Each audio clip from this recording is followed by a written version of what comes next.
শিশুকে কিভাবে বুকের দুধ খাওয়াবেন এই নিয়ে চিন্তিত, ভয় পাচ্ছেন?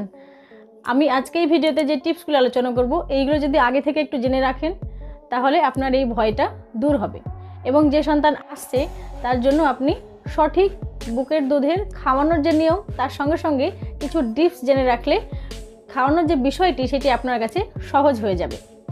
চলুন সেটাই বলি। প্রথমে বলি ডেলিভারির আগে। যখনই আপনি কনসিভ করছেন ডেলিভারির আগে এই বুকের দুধ খাওয়ানোর নিয়ে কিছু বিষয় আপনার জেনে রাখা দরকার।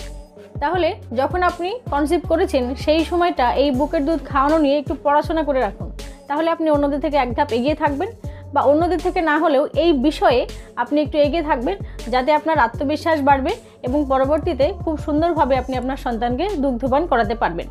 কেন বলছি, এই দুগ্ধপান করানোর বিষয়টা দেখতে যতটা সহজ আসলে কিন্তু ততটা সহজ নয়।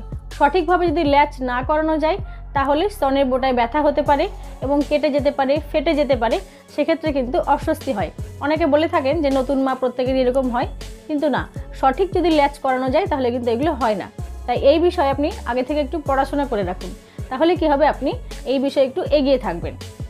পরবর্তীতে বলছি যে যখন আপনি কোনো হাসপাতাল বা নার্সিংহোমে ডেলিভারির জন্য যাবেন, আগে থেকে আপনি একটা রুমের ব্যবস্থা করে রাখবেন বা একটা কোনো সিস্টেম সেখানে জেনে রাখবেন যে বাচ্চা জন্মানোর পর যেন মায়ের কাছাকাছি রাখা হয়। তার কারণ বাচ্চা জন্মানোর পর 30 থেকে 60 মিনিটের মধ্যে সে কিন্তু চুষে খেতে শিখে যায়। এই যে চুষে খাওয়ার প্রবণতা, এটা নিয়েই সে জন্মায়। তাই জন্য 30 থেকে 60 মিনিট বা খুব জোর 2 ঘন্টার মধ্যে তাকে যদি দুগ্ধপান করানো যায় তাহলে কিন্তু সে দুগ্ধপান করতে সমর্থ হবে এবং আপনার সেই অনুযায়ী বুকের দুধ কিন্তু পর্যাপ্ত পরিমাণে সরবরাহ হবে। তাই আপনি একটি রুমের ব্যবস্থা করে রাখবেন যাতে আপনাকে এবং আপনার সন্তানকে একই জায়গায় রাখে। এটা গেল ডেলিভারির আগে একটু জেনে রাখার বিষয়। এবার বলি ডেলিভারির পর যখন হাসপাতালে থাকবেন তখন কি করবেন। অবশ্যই ওই যে বললাম আগে যে সন্তানকে আপনার কাছে কাছে রাখবেন এবং মাথায় রাখবেন যে আপনার এই 2 ঘন্টার মধ্যে যে শাল দুধটা আসবে সেটি হচ্ছে লিকুইড গোল্ড। এই বিষয়, এই লিকুইড গোল্ড অর্থাৎ তরল সোনা, এটি যদি আপনার সন্তানকে সঠিক পরিমাণে সেই সময় খাওয়াতে পারেন তাহলে দুধের পর্যাপ্ত পরিমাণ যেমন বাড়বে তেমনি আপনার সন্তানের যে ইমিউনিটি পাওয়ার সেটাও বাড়বে। তাহলে সেই সময় কি করবেন, আপনার বাচ্চাকে 2 থেকে 3 চামচ পরিমাণ হলেও এই দুধটি আপনি খাওয়াবেন। এবার আপনি সেই সময় আপনার যে নার্স বা আয়া থাকবে তাদেরকে জানিয়ে দেবেন যে বাচ্চা যখন খাওয়ার জন্য অধীর হবে যেন তাকে বাইরে বোতলের কোনো দুধ না খাইয়ে দেয়, চেষ্টা করে আপনার থেকেই দুধ খাওয়ানোর। তবে এখানে ছোট্ট একটা কথা বলে রাখি যে 2 ঘন্টার মধ্যে সবার ক্ষেত্রে হয়তো দুধ খাওয়ানো সম্ভব হয় না, তার কারণ সব মায়ের শারীরিক পরিস্থিতি এক থাকে না, অনেকের ক্ষেত্রে অনেক সমস্যা হতে পারে বা অনেকের হয়। তো সেই ক্ষেত্রে আপনি বলে রাখবেন যে বাচ্চা একটু কষ্ট হলেও তাকে থামিয়ে রেখে যেন আপনার দুধটাই প্রথম তাকে খাওয়ানো হয়।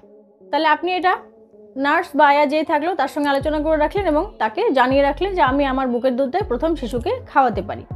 এরপর একজন ল্যাকটেশন যে কনসালটেন্ট প্রত্যেকটি হাসপাতাল বা নার্সিংহোমেই থাকে, অর্থাৎ কীভাবে বুকের দুধ খাওয়াবেন, কীভাবে ল্যাচ করাবেন, কীভাবে সঠিকভাবে খাওয়ালে বাচ্চা সঠিক পরিমাণে দুধ খাবে এবং দুধ পাবে, তার সাথে সাথে আপনার কোনো শারীরিক কষ্ট হবে না, সেটা তার কাছ থেকে সঠিকভাবে জেনে নেবেন।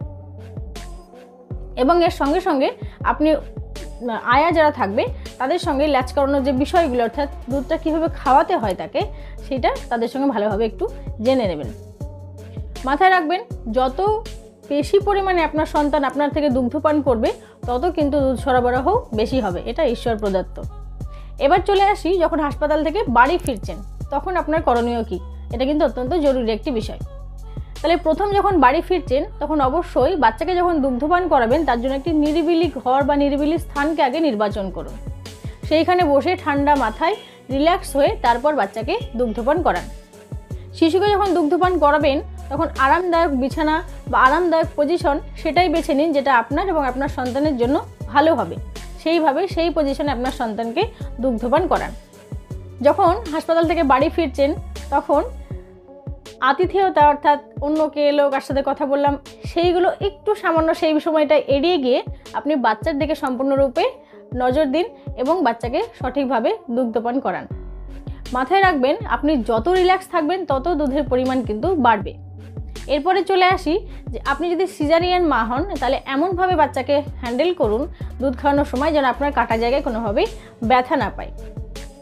আরেকটি বিষয় মাথায় রাখার বিষয় আছে এখানে যে যখন আপনি দুগ্ধপান করাবেন তখন আপনার শরীর যেন ডিহাইড্রেট না হয়ে যায়, তাই পর্যাপ্ত পরিমাণে লিকুইড জিনিস খাবেন, তরল জিনিস। তার সঙ্গে সঙ্গে প্রচুর তৃষ্ণা পায়, তাই বেশি পরিমাণে জল খাবেন।